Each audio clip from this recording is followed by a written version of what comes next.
आज की हमारी कहानी एक खौफनाक दास्तां पर है। वो दास्तां जो सूरजगढ़ में घटी थी। सूरजगढ़ जहाँ पर आजकल मौत का साया है। आज से कुछ वक्त पहले सूरजगढ़ एक हंसता खेलता गांव हुआ करता था, लेकिन जब से उस पूरी चुड़ैल की नज़र उस गांव पर पड़ी, वो गांव तबाह हो गया पूरी तरह से। इस डरावनी कहानी को सुनने के लिए सबसे पहले हमारे चैनल को सब्सक्राइब कर लीजिए, क्योंकि इस चैनल पर आपकी मनपसंद हॉरर स्टोरी अक्सर मैं लाती रहती हूँ। चलिए कहानी आगे बढ़ाते हैं।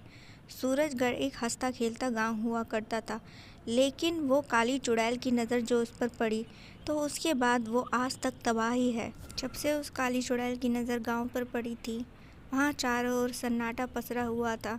कोई भी इंसान रात 8 बजे के बाद घर के बाहर नहीं निकलता था, क्योंकि कहा जाता था अगर कोई भी रात 8 बजे के बाद घर के बाहर निकलता है तो उसे वो काली चुड़ैल उठा ले जाती है। वो काली चुड़ैल जो इंसानों का दिल निकाल कर खाती है, वो भी बेहद डरावने और खौफनाक अंदाज में।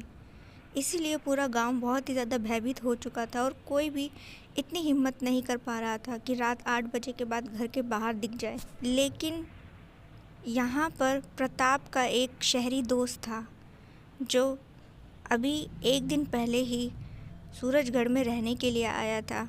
ये जो शहरी दोस्त था, प्रताप के साथ शहर में ही काम किया करता था, और प्रताप भी यहाँ पर अपने दोस्त के साथ कुछ दिनों के लिए अपने घर छुट्टी पर आया था। पूरा घर जो था बड़ा ही डरा हुआ था।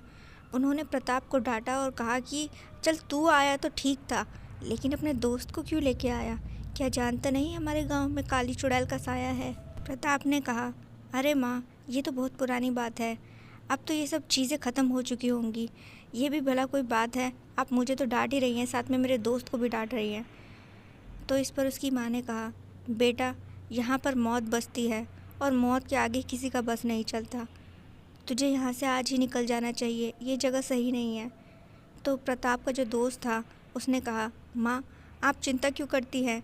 हमें कुछ नहीं होगा, आप बिल्कुल भी बेफिक्र रहिए। और वहीं देर रात गए सब लोग जब सो रहे थे प्रताप के घर में, अचानक से ही यहाँ पर प्रताप का जो दोस्त था, उसकी नींद खुल जाती है।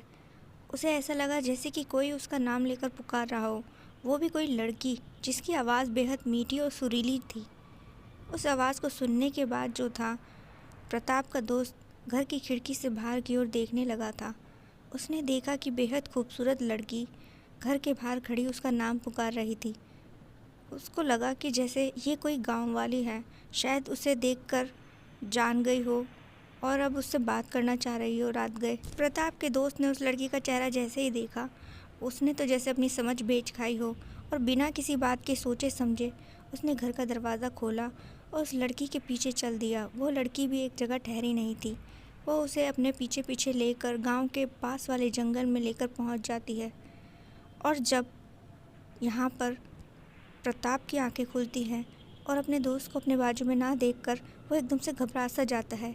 इसी सारी चीज़ में पूरा घर जाग जाता है। तो सारा घर डरा हुआ कहता है, लगता है उससे तो वही ले गई है। प्रताप ने कहा, वही मतलब?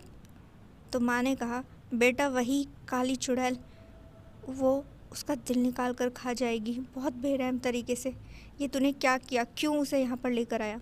प्रताप ने कहा, देखो माँ, इन सब चीज़ों से अब कोई फ़ायदा नहीं है। अगर कुछ भी ऐसा है तो मुझे अपने दोस्त को ढूंढना पड़ेगा, क्योंकि वो मेरी जिम्मेदारी पर इस गांव में आया था। प्रताप अपने पिताजी को साथ लेकर अपने दोस्त को तलाशने के लिए पूरे गांव भर में निकल पड़ता है।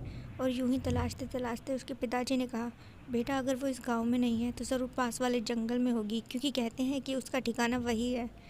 तो यहाँ पर प्रताप और उसके पिताजी जब पास वाले जंगल में पहुँचते हैं तो इन्होंने देखा कि वहाँ पर एक पुरानी टूटी फूटी सी झोपड़ी थी। तो ये जब उस झोपड़ी में अंदर धीरे से झांक कर देखते हैं तो देखते हैं कि यहाँ पर जो प्रताप का दोस्त था वो ज़मीन पर बेहोश पड़ा था, और उसके बाजू में एक भयानक चुड़ैल खड़ी थी जो कभी भी उसका दिल निकाल कर खा सकती थी। तभी प्रताप ने देखा कि वो जो चुड़ैल है, उसने उसकी आंखों के आगे उसके दोस्त का दिल निकाल दिया है। बहुत ही बेरहम तरीके से खूनम खान उसको कर चुकी थी वो, और उसका दिल निकाल कर खाने लगी। प्रताप एकदम से घबरा गया, उसे उस पर कुछ भी समझ नहीं आया। उसकी एकदम से चीख जो निकली तो उस चुड़ैल की नज़र उन लोगों पर पड़ गई। पिता ने कहा कि बेटा, ये तूने क्या किया? अब तेरे दोस्त के साथ साथ आज हम भी मरेंगे। इसके बाद जो था पिताजी अपने बेटे का हाथ पकड़कर वहाँ से जैसे ही भागते हैं तो वो चुड़ैल भी उनके पीछे पीछे दौड़ती है। वो चुड़ैल बेहद शक्तिशाली और डरावनी थी। वो कभी भी उन दोनों को पकड़ सकती थी, लेकिन ये दोनों भी हार नहीं मानते और उस भयानक जंगल में दौड़ते चले जाते हैं। एकदम से ही जो था प्रताप के पिताजी लड़खड़ाकर गिर जाते हैं। उम्र का तकाजा था और तभी जो है प्रताप उनको किसी तरीके से उठाता है और कहता है, पिताजी किस तरीके से हम इस चुड़ैल से बच सकते हैं। तो पिताजी ने कहा, बेटा अब तो हनुमान जी हमारी मदद करेंगे, क्योंकि वही सबसे ज़्यादा शक्तिशाली है और उन्हीं से ये सारे भूत प्रेत डायन चुड़ैल सब डरते हैं।